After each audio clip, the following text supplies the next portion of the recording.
بسم اللہ الرحمن الرحیم ایاک نعبد و ایاک نستعین اردو کیپسول لیکچر 20 سوال نمبر 381 تا 400 سوال نمبر 381 جیسا کرو گے ویسا بھرو گے اس جملے کو ابدی اصطلاح میں کیا کہتے ہیں؟ ضرب المثل. یہ جیسا کرو گے ویسا بھرو گے ایک ضرب المثل ہے. اس کے علاوہ ضرب المثل کے بارے میں ہم نے جو پچھلے لیکچر میں پڑھا ہے وہ ایک کوشچن ہے جون پور کا قاضی. یہ ایک ضرب المثل ہے. اس کا کیا مفہوم ہے؟ بے وقوف اور احمق آدمی. اسی طرح ایک سوال میں نے پڑھا تھا آگے نعت نہ پیچھے پگا. یہ بھی ایک ضرب المثل ہے. اس کا کیا مفہوم ہے؟ لا وارث. سوال نمبر 382 علمی اردو لغت اردو کی ایک کثیر الاستعمال لغت ہے. اس کے مؤلف کا کیا نام ہے؟ وارث سرہندی. علمی اردو لغت کے مصنف ہیں وارث سرہندی. سوال نمبر 383 گھر سے گھر تک، کپاس کا پھول، سیلاب و گرداب اور طلوع و غروب افسانوں سے کس کا نام ذہن میں آتا ہے؟ احمد ندیم قاسمی. یہ تمام افسانے احمد ندیم قاسمی صاحب نے لکھے ہیں. اس کے علاوہ پچھلے لیکچرز میں ہم نے پڑھا کہ جلال و جمال، شعلہ گل اور رم جم یہ تمام افسانے بھی احمد ندیم قاسمی صاحب کے ہیں. سوال نمبر 384 کوئلوں کی دلالی میں منہ کالا قواعد کی روح سے کیا ہے؟ ضرب المثل.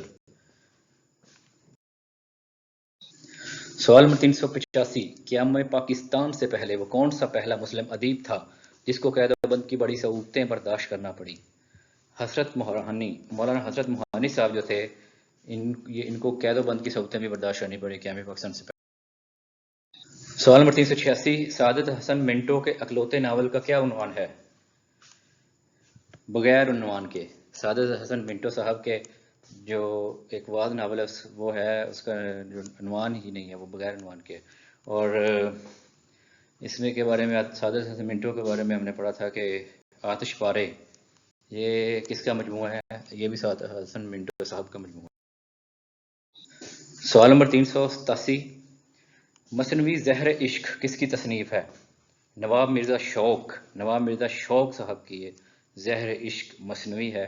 مثنوی کے حوالے سے کچھ کویسچن جو ہم پڑھ چکے ہیں. مولانا حالی کے مطابق سب سے کار آمد صنف سخن کون سی ہے؟ مثنوی. اسی طرح ہم یہ پڑھ چکے ہیں کہ حفیظ جلندری کی تصنیف شاہنامہ اسلام کس صنف میں لکھی گئی؟ مثنوی کی شکل میں لکھی گئی ہے.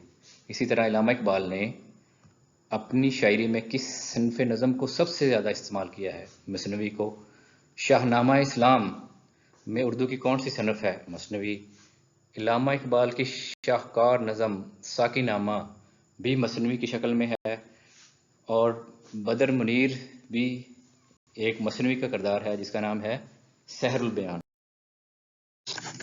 سوال نمبر 388 پطرس بخاری نے لاہور کا جغرافیہ میں لاہور کی سب سے بڑی پیداوار کس کو قرار دیا؟ طلبہ کو. پطرس بخاری صاحب نے لاہور کی جغرافیہ جو مضمون ہے اس میں طلبہ کو لاہور کی سب سے بڑی پروڈکشن قرار دیا ہے.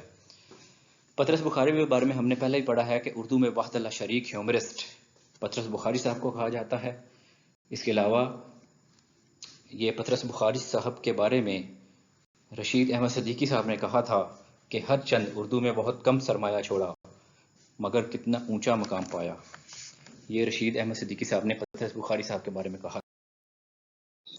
سوال نمبر 399 خدا نے آج تک اس قوم کی حالت نہیں بدلی نہ ہو جس کو خیال اپنی حالت بدلنے کا. یہ مصرع کس کے شعر کا ہے جی؟ مولانا ظفر علی خان صاحب کے شعر. سوال نمبر 390 تم سلامت رہو ہزار برس ہر برس کے ہوں دن 50,000. یہ شعر کس کا ہے؟ مرزا غالب صاحب کا. مرزا غالب صاحب کے بارے میں ہم پہلے پڑھ چکے ہیں کہ مرزا غالب کی اردو مکاتیب پر مبنی کتاب عود ہندی ہے، اور مرزا غالب کی تصنیف ماہر نیمروز کا موضوع تاریخ ہے. سر سید احمد خان نے کس مشہور شاعر سے اپنے کتاب کا دباچہ لکھوانا چاہتے تھے؟ غالب صاحب سے. اور مرزا غالب نے اردو کی کس کتاب کو لفظوں کا بٹیار خانہ کہا تھا؟ فسانہ عجائب کو. سوال نمبر 391 مرگ مفاجات کا کیا مفہوم ہے؟ ناگہانی موت. مرگ مفاجات کا مطلب ہے اچانک جو ڈیتھ ہو جاتی ہے اس کو مرگ مفاجات کہتے ہیں. اس کے علاوہ جو ہم پچھلی ترکیب میں کچھ پڑھ چکے ہیں جن کے مفہوم پوچھے جاتے ہیں پیپر میں، اس میں ہم نے پڑھا ہے گرگ آشنائی جس کا مطلب ہے بظاہر دوستی باطن دشمنی. اس طرح شاعرانہ تعلق کا مطلب ہے شاعر کا شعر میں اپنی تعریف بیان کرنا. اسی طرح 9 13 22 بتانا کا مطلب ہے ٹال دینا. دامن تر ہونا کا مطلب ہے گناہگار ہونا. پانی بھرنا کا مطلب ہے غلامی کرنا. آنکھیں سفید ہونا کا مطلب ہے بنائی جاتے رہنا. جون پور کا قاضی کا مطلب ہے بیوقوف آدمی. بان بتی کا کنبہ کا مطلب ہے واہی تباہی لوگوں کا مجموعہ. اسی طرح گنگا نہانا کا مطلب ہے کسی مشکل کام کو سر انجام دینا. سبک سر ہونا بے عزت ہونا. کرا سے باندھنا کا مفہوم ہے خوب یاد رکھنا. کھیت رہنا کا مطلب ہے لڑائی میں مارے جانا. سوال نمبر 392. نرگس سے بیمار کی ترکیب کا کیا مفہوم ہے؟ مست آنکھ. نرگس سے بیمار کا مطلب ہے مست آنکھ. اسی طرح ہم نے پڑھا ہے کہ پیر کنعان کا مطلب ہے حضرت یعقوب کو کہتے ہیں. رباح خصال کا مطلب ہے فریبی و مکار. کاغذ کھولنا کا مطلب ہے راز فاش کرنا. حرز جاں ہونا کا مطلب ہے بہت عزیز ہونا. آگے نعت نہ پیچھے. پگا کا مطلب ہے لاوارث. بنت العنب کا مطلب ہے انگور کی بیٹی. شاخ زیتون ہے امن و آشتی. کشیدہ خاطر ہونا کا مطلب ہے ناراض ہونا. دکان بڑھانا کا مطلب ہے دکان بند کرنا. 3 5 کرنا کا مطلب ہے جھگڑا کرنا. آڑے آنا کا مطلب مدد کرنا. کعب کو سین نہایت قریب. مستجاب الدعوات کا مطلب ہے جس کی دعا بارگاہ عزتی میں قبول ہوتی. سوال نمبر 393. براشفتہ کی ترکیب کا کیا معنی ہے؟ غصے سے بھرا ہوا. براشفتہ کا مطلب ہے غصے سے بھرا ہوا. اسی طرح ہم نے پڑھا ہے سبزہ بیگانہ کا مطلب ہے خود رو سبزہ جو خود اگ جاتا ہے سبزہ بیگانہ کہتے ہیں اسے. ڈاک وہی 3 بات کا مطلب ہے معاملہ یوں کا تو ہے. گنگا نہانا مشکل کام کو سر انجام دینا. 9 13 22 بتانا ٹرخا دینا. تصویر بنا دینا کا مطلب ہے حیرت میں ڈال دینا. قرآن ٹھنڈا ہونا کا مطلب ہے قرآن کا زمین پر گرنا. قدم لینا کا معنی ہے تعظیم کرنا. رجائیت کا مطلب ہے امید اور مثبت رویہ. بسا اوقات کا مطلب ہے اکثر اوقات. چھل کرنا کا مطلب ہے چلاکی کرنا. لوہا ماننا کا مطلب ہے کسی کے ہنر کا قائل ہونا. داغ بیل ڈالنا بنیاد رکھنا. گونگے کا گڑ کھانا کا مطلب ہے چپ سادھ لینا. زمین کا غز ہونا وقت سیر و سیاحت میں گزارنا. کاف سے کاف تک ساری دنیا. سوال نمبر 394. عذر لنگ سے کیا مراد ہے؟ فضول بہانہ. لیم ایکسکیوز کو کہتے ہیں جی عذر لنگ. 395. زبان لال ہونا گنگ ہونا یعنی کہ خاموش ہو جانا کسی بات پر چپ سادھ لینا کہتے ہیں زبان لال. سوال نمبر 396. پوبارہ ہونا کا کیا مفہوم ہے؟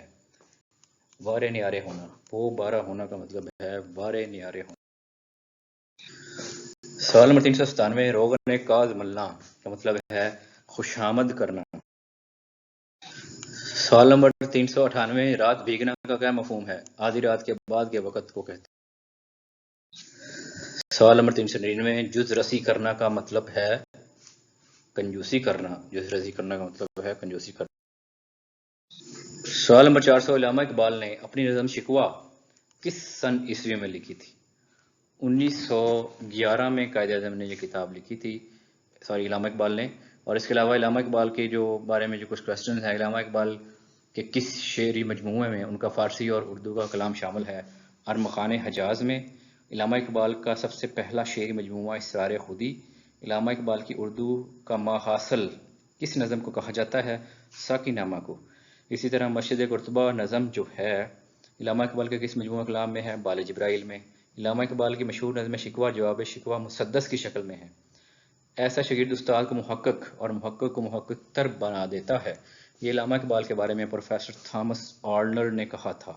علامہ اقبال کی تصنیف جو اقتصادیات کے موضوع پر ہے اس کا نام ہے علم الاقتصاد. علامہ اقبال کی نظم ابلیس کی مجلس شورا ان کے کس مجموعے میں ہے؟ ارمغان حجاز میں. علامہ اقبال کی نظم والدہ مرحومہ کی یاد میں ان کے کس مجموعے میں ہے؟ بانگ درا میں. علامہ اقبال کی طویل نظم خضر راہ بانگ درا میں ہے. علامہ اقبال کی نظم مسجد قرطبہ جو بال جبرائیل میں ہے اس میں ترکیب بندی استعمال ہوئی ہے. علامہ اقبال کی والدہ ماجدہ کا نام امام بی بی تھا. تو یہ تھا جی لیکچر نمبر 20 اردو کیپسول کا. Thanks for watching and listening. ملتے ہیں لیکچر نمبر 21 میں. اپنا خیال رکھیے گا. اللہ حافظ.